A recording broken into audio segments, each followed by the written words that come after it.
Top of the morning to you guys. Cup of Joe, Orlando ready to go. Ooh, that was smooth. Magic, baby. We're up 3-2-1 in the series. 3-1. 3-1 lead. Makes me feel kind of nervous because we're on the brink of our first series win in 17 years. As a fan of the Magic for about 18 years now, 19 years, I'm kind of, I was a young kid when I first started becoming a Magic fan, so I didn't really understand the stuff I know now. So being a grown man, this much of a diehard is kind of hitting me because it's just like it's been so long since this team's done something positive, and just we are ready. I mean, these fans are hungry. And if you watch Game 3 and Game 4, you could just hear the atmosphere in that stadium. It's amazing to see that these fans are so behind this team despite the crappy season we've had. So we're in that moment now. So anyway, Game 5 preview. I can't believe I'm even saying this, but Game 5, it's win or go home for the Pistons now every game. So pretty exciting as a Orlando fan. You have the edge, in this game.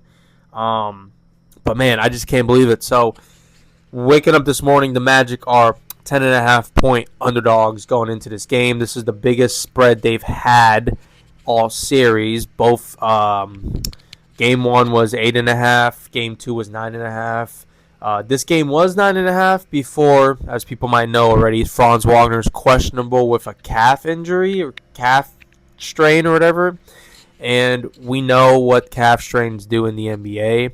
We saw it happen to Tyrese Halliburton, Jason Tatum. So it's just you got to be careful with the calf strains. I think perfect world, Orlando rest Franz Wagner tonight in case we need to go to a game 6. Have him in front of your home crowd to close it out. Or rest him for the second round. You win this game tonight, you have about, I think, a week before the next game. So there's a couple ways you could go here, Orlando. Make the right choice, but also you got to think about you don't want to keep the Pistons too close. 3-2 going back home is pretty dangerous. So because if you lose that game, guess what? Game 7 is not at home, and it's going to be in front of an even more hostile crowd than us. So I think you close it out tonight, but we'll see what I got to say because I really don't know. By the way, I was meaning to do this episode last night, and I was just like, I don't know who I have to win. So that was why I'm doing it first thing in the morning once again, which last time paid off. So let's keep that good juju going, Magic opened up 9.5 points. Now 10.5, obviously due to Franz's injury. Magic are minus 230 to win this series. They were plus 100 before Game 2. So, we've made a big gain so far in this series. Magic closed Game 4 on a 9-1 run in the last 4 minutes and 34 seconds. Similar to what happened in Game 3, 9-0 run to close the game in the last 5:36. So, it's been kind of that story for us. We're going on these runs late in games at home. The home crowd's picking us up. Can we talk about Jamal Cain's poster for a second? It went viral, so you had to have seen it. And if you go back to my first video on the Magic Pod, I told you guys who Jamal Cain was. Nobody knew who he was. Nobody still know who he is. People know who he is now. But, can we just talk about that for a second? He posterized a all-star big man in Jalen Duren, who is a defensive player of the year caliber player. And Jamal Cain, he went coast to coast past Kay Cunningham, blew past him, and he sees Jalen Duren, who is one of the best shot blockers in the NBA. You see him coming, and you're just a 27-year-old guy signed off a 2-way contract in February or March. And you're in this playoff game up 2-1. You're up 4 in the game. You're in a hostile environment, and you're just seeing Jalen Duren coming at you. And what do? You say, oh, well, and you jump. That is the fight that Orlando needed.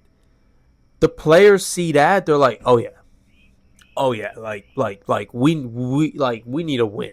Like, there's no way that we're losing this series after that. Like, these players are like, yeah, it just shows you that we are playing with so much confidence, so much agility, and it has me excited. Like, I'm just so pumped up for this damn team, man. And I think that energy translates to Game 5, and who knows, but it's just it's crazy. So Jamal Cain, you people know who you are now, buddy. I promise you that.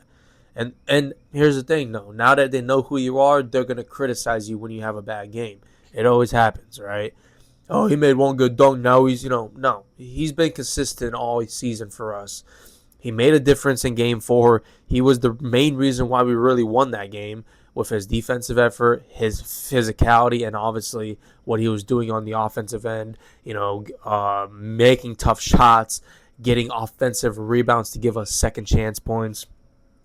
So, Jamal Cain, you are the role player. There's always a role player in a series that always steps up for a team, and Jamal Cain is that guy for us. So, I love you. I mean, just what a great play that was. Okay, let's talk about what happened to the Pistons, because the Magic had 23 points off turnovers from Detroit and 20 turnovers total for the Pistons. So we won the turnover margin by a lot. Magic only had 8 turnovers the whole game, which this team was one of the highest turnover teams in the season. So good job on that, Jamil. No Franz Wagner in the fourth quarter. So we had to play that fourth quarter without Franz Wagner. That's why it was pretty, close and tight. He had calf soreness. He was on the bike, and I think it was a strategy call. I feel like if the Magic would have gone down late in the fourth quarter, we would have seen Franz come into the game. But with Orlando being up, and with the group we had on the floor with Tristan Da Silva and Jamal Cain rotating in for Franz, and we keep getting stops. We keep forcing the Pistons to turn the ball over, and we're taking care of business on the offensive end. I think our coach is like, okay, well, you know what? We don't really need Franz right now because the team is doing what we need them to do. So keeping him out was kind of like, let's rest him as long as we can. And if we really need to pull the plug on it, we got to put him in there and because Franz was playing the best out of anybody in that game before he got hurt. So let's just put that out there, because I think Franz would have came back in if we would have been down in that. So now you want to keep him healthy for possibly tonight, Game 5, or you look at Game 6 as well as an opportunity there. The Magic are now 8-1 in home playoff postseason games since 2024. Unbelievable. We have home court advantage in the playoffs. That's why if we were just the top 4 seed, we could have definitely swept the team, or we could have won this in 5. We still can, but it would have been more. We would have taken care of it in front of the home crowds. Is what I'm trying to say. Is what I'm trying to say. All right, let's talk about the quarter battle. Obviously, we know these teams play each other really tough, close, low scoring. Quarter 1 was 27-26 Pistons. So Pistons came out with a purpose. Trying to put the game away early, but they just couldn't. Orlando won quarter 2, 25-28. So Orlando made a significant run. Well, not significant, but they made a run in that second quarter. Here's the big one. Third quarter, where Orlando seemed to fall off every single game. Not every single game, but most of the games. The Magic won the third quarter 21-17. So we got the lead. We kept the lead. We managed the lead. Really good going into Game 5. We're going to need a lot of that tonight. Fourth quarter, 19-19. We did our job, kept it even, kept it close. Don't let them outscore you. Don't let them score more points than you. If they score, you score. You get a stop. Score. So we did what we had to do in the fourth quarter to take it home. Let's talk about some history because this is the one that's really worrying me a little bit. All right, Magic are the sixth team to take a 3-1 lead as an eighth seed. Okay, only 6 eighth seeds have ever beat the 1 seed in the first round of the NBA playoffs. Magic could become the 7th. And there's some dark history that I'm about to get into about which one was the one that lost. In 2003, Orlando took a 3-1 lead as an 8th seed versus the number 1 seed Pistons. Now, they had Rasheed Wallace, Hamilton. Was it Rasheed or Ben Wallace? I forgot. But they had one of the Wallaces that was really good. They had Tayshaun Prince. But the Magic had T-Mac and Doc Rivers as head coach. Pistons came back that year. They were down 3-1. They came back that year, right? I don't want to compare these two teams. This is a different generation of like basketball, and it's different, but we're in that same spot here. So 4 of the 5 previous 8th seeds who took a 3-1 lead over the first seed, only not one to do that out of the 5 to win the series. The 2003 Orlando Magic versus the Pistons. So out of the 4 out of 5 last 8th seeds to take a 3-1 series lead, only one of them hasn't won the series, and that was the Orlando Magic in 2003 versus the Pistons. So, little bit of dark history, but history is meant to change. Okay? 5th seed Magic in 2004, 7th seed Magic in 2005. What was the issue? No shooting. What's the Detroit Pistons issue? Shooting. Magic go out and get Desmond Bane. What will the Pistons do if they lose the series? Let me know. They need somebody. Maybe you go get a Giannis, a Ja Morant, Bam Adebayo, trade Jalen Duren. You know what I mean? So, Pat Riley said he won't trade like Bam unless he gets Victor Wembanyama and 8 draft picks. But Jalen Duren is young and promising. Pistons have draft picks. Pistons have capital. You never know if you see a trade there. I think this offseason for Detroit, they're going to have to improve help around Cade Cunningham. You got to trade Tobias Harris, man. I'm sorry, but you have to. He's just not a guy for the playoffs. He's a regular season guy. Trade him to a team that just wants to win in the regular season and they don't care what happens in the playoffs. All right, last point I got to make before I give my prediction and my pick and my thought on tonight's game. So there's been 3 playing teams the last 3 years that have won in the first round. Okay, 2003, the Miami Heat winning 4-1 against Milwaukee. They made the finals that year. 2004, Los Angeles Lakers winning 4-2, made the Western Conference Finals that year. 2005, last year, the Warriors winning 4-3 versus the Rockets, made the Western Conference semifinals last year. So the Magic could keep that trend going. The Sixers obviously won last night, which is going to back up my point I'm about to make here in a sec.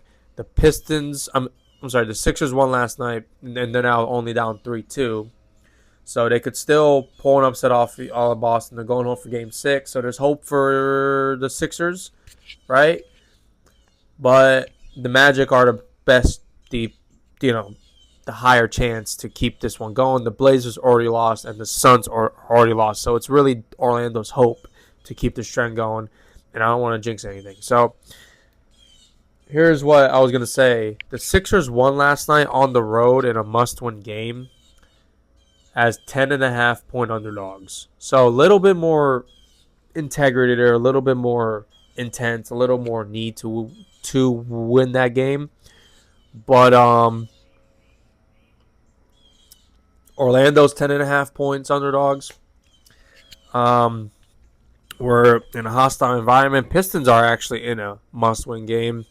I want to say Orlando's in a must-win game. Our mindset is just the next game, next game. We are not holding on to what happened yesterday. We're holding on to what's happening now. I feel like with these lineups, so I'm going to show you what I think is going to change with the lineups between the two teams. I'm not going to put the starting fives up there because we kind of already know, but here's what I think is going to change tonight. For Orlando, we're going to see, I think Franz Wagner's not playing. I think it's smart to keep him out, okay? Tristan Da Silva in for Franz Wagner. That's going to be the biggest change. Or you might put in Jamal Cain there, but I think those two players will be the biggest change you see for Orlando in the rotation. Another one, Mr. Mo Wagner will be making an appearance tonight. I feel it. I know he's going to be coming into the game. His brother is out. Put in another Wagner. We need a Wagner in there, right? So I think those three will be the biggest changes for us tonight. For the Pistons, this is the one where it's I'm telling you, you need to start Kevin Huerter over Duncan Robinson. So Kevin Huerter, I think, will make the start tonight. They're in desperation mode, so this is the time to make these type of changes. So Kevin Huerter, I think we see Paul Reed coming back into the game. I think Jalen Duren's minutes might be restricted tonight. I'm going to be honest with you. It's hard to say that because he's so talented, but he's just not been playing well. Paul Reed will make another appearance. Isaiah Stewart's minutes will be increased as well. And then we see, I think JB is going to go deeper into his bench. Maybe we finally see a Marcus Sasser appearance for Javonte Green or Ron Holland. Right, so those are my three changes for Pistons, three changes for Orlando, and then finally, my pick for the game. I'm confident. I feel good about this team. I'm giving that good juju out there. We're playing with high confidence. We're playing great basketball. We're not shooting it well, but we're playing good defensively. And there's a certain attitude to us where it's like we're just playing. We're just playing basketball. And we're not worrying about the outcome. We're just doing what we do. We're not healthy right now with Franz Wagner's injury concern, but Orlando's 10.5-point underdogs. No one's expecting them to win this game, but no one expected us to even win one game this series or more than one. I feel good. I feel confident. I got this shirt. I got this T-shirt. I got a game 3 last year, or game 4 versus the Celtics. It's our playoff slogan, everybody in. Yeah, 2005 playoffs last year. I believe in this. Everybody's got to be in tonight. Everybody will be in. I think coaching staff will have a good game plan. I think last time we played in Detroit, we lost by 15, and we held them to 98 points. We take away some of our mistakes. We were really turning the ball over bad. I think Pistons will come out strong. They're going to come out more intense than us. They're going to foul us. They're going to play strong defense on us. But you know what? I believe in us. And as much as I want Orlando to – I want to see a game. I want to see Game 6 on Friday. As much as I want that, I want the series to be over, so we could get back to the second round for the first time in 17 years. I want this series to end tonight as more than I wanted to go to a game in Game 6. Either way, I'm going to see a game because we win, we go to the next round, and I'm going to be going to that. Or if we lose, we play Game 6 at home on Friday. Yeah, I'll be there. But I'm getting off topic. With my pick for Game 5, I'm going to go Orlando Magic. I'm staying confident. I'm staying true to my word. I believe in this team. I believe more than ever. And I just believe we have the momentum. We have the confidence. We have the better team. Being honest. So let's go Magic. Everybody in. We're winning tonight. Game 5. We're going to win the series 4-1. None of that talk about 3-1, 2003. No, put that to bed tonight, Orlando. Let's go Magic.